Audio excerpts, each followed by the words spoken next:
Your time to understand and go through what I'm about to share with you, you shouldn't suffer these problems again, and then you should start seeing some light in your trading career. In today's video, I'm going to tell about 4 biggest mistakes that I see traders making knowingly or unknowingly that has affected their trading career for a long time, and if they don't change that, they're probably going to continue doing that for a long time, and then likelihood of seeing a progress in their career is not guaranteed. Now, trading is very difficult. Don't let anybody lie to you. I have been trading the market for the past 12 years and I've experienced all types of difficulties that comes with the financial market, and I've done so many mistakes that I did not realize, but I was doing these mistakes for the past 1 year, 2 years, sometimes even 5 years before I suddenly started realizing that wow, these mistakes have been drawing me back. And then from the years on, I've been able to analyze and correct all of those mistakes, and then I'm here to share some of them with you. In fact, mistakes that traders do on a daily basis are dozens, but obviously this video cannot cover all of them, so I'm going to be using this video to cover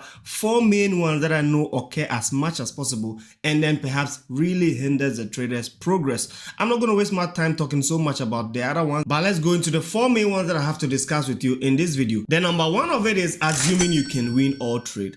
So many beginner traders come into the financial market and think that they're supposed to always win in trades.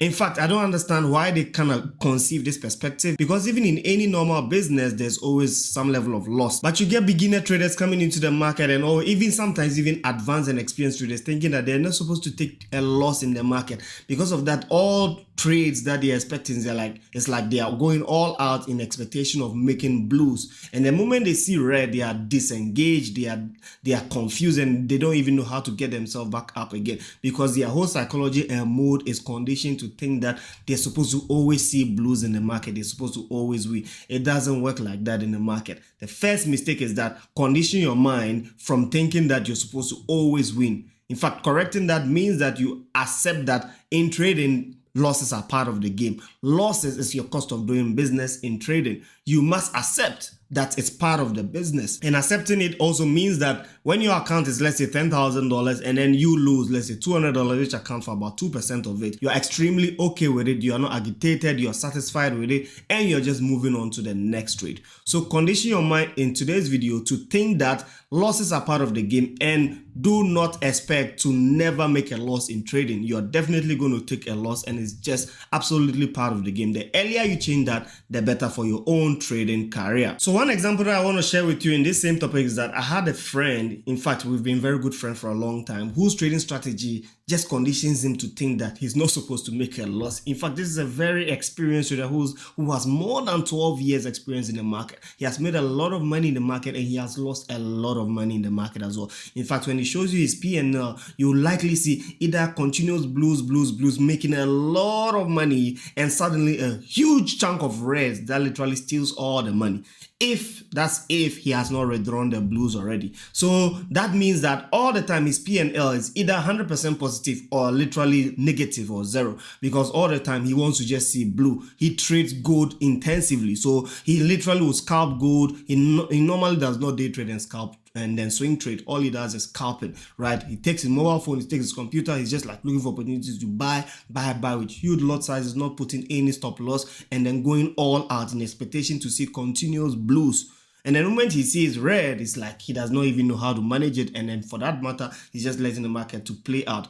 This is because he has programmed his mind to think that he is invisible in the market, he does not take a loss, and it has caused him a huge ruin in the market, even though he has a lot of experience. That's why I'm conditioning you now in this video to think that it is not okay to think you're not supposed to take a loss in the financial market. Now, the second mistake is very simple, but it happens to a lot of people: not calculating your risk before entering trade. So many people come into the market and take trades any day, anytime. In fact, we have so many beginner traders. Maybe you're part of a Signal community, maybe you analyze your own trade, right? They have their own trading capital, let's say, either even from a prop firm or their own trading capital, $5,000, $10,000, $1,000 accounts, and then they're just like trading their own analysis or even analysis from a friend, right? They do not have a precondition thought on their risk they are willing to give out. So it means that when the trade comes, let's say they suddenly analyze the market and then they perceive that they want to trade GBP USD.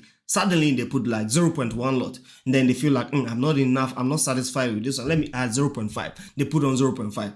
Then their mood and feelings tell them, what if I make a lot more money and then the lot size is so small? Let me just put in extra lots. They throw in another 1 lot. Sometimes even go all the way to put like 5 lots on $1,000. Suddenly they realize that if the market is going in their favor, obviously it's all hey and happiness. But the moment the market starts to turn in the opposite direction, then they begin to really panic because they have not pre-anticipated their loss. Right? They just trade because they want to trade, and then when the market turns against them, they are disengaged again, and then it leads to a catastrophic loss of their trading account. You don't want that to happen to you. So avoid this mistake by almost always setting a stop loss, assuming your risk before you enter any trade at all. It doesn't matter what account size you're trading. Never do the mistake of entering a trade without calculating your loss. It will cause you ruin in the market, and you'll be in this market for a long time without making any progress. Now, the third big mistake is that always wanting to trade. Now, if you're part of my community, you know that this is something that we hardly ever fall for.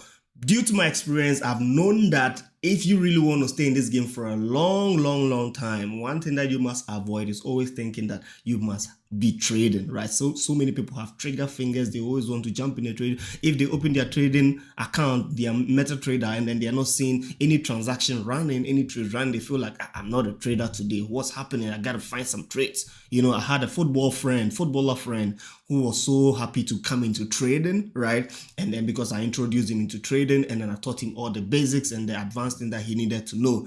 And then he loaded his first capital. And then he would almost always text me very early in the morning, Kojo, what's happening today? Must we not trade? Kojo, then in the afternoon, he's going to text me again. In the evening, he's going to text me again. The next day, he's going to text me. I told him, look, trading doesn't really work that way. We trade based on our edge, and our edge is the probability of being right far more than wrong. So it means that if I've seen opportunity in the market and it doesn't align with my strategy, there's no point in having me just trade. So you got to relax. Let me find the best opportunity that align exactly with my strategy, and we're going to make a lot of money. He failed to understand. Sometimes he would behave as if he's understanding, sometimes absolutely not understanding, and then he'll go on to take positions by his own intuition and interest, and then it went on to ruin his account. So you don't want to be that trader that always feels like you must find trades, you must be in trading. Sometimes I trade like 2 times in a week, once in a week, 3 times in a week. Sometimes I even take 5 positions in a week, 10 positions in a week, sometimes 1 position in a week, or absolutely no position at all. And it's absolutely fine. You don't have to always be in a trading position, and then you don't always have to think about the market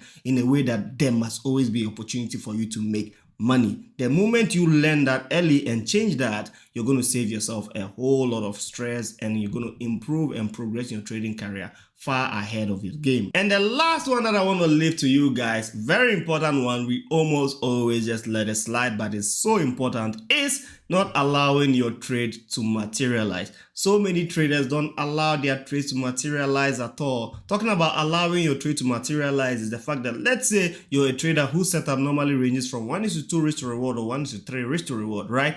Allowing your trade to materialize means that when you enter the trade and you put your entry, your stop loss, and you take profit, which is like 1:2 ratio, you allow the market to actually float and trade and go hit your take profit, where you actually assume and accumulate the full take profit potential of that trade.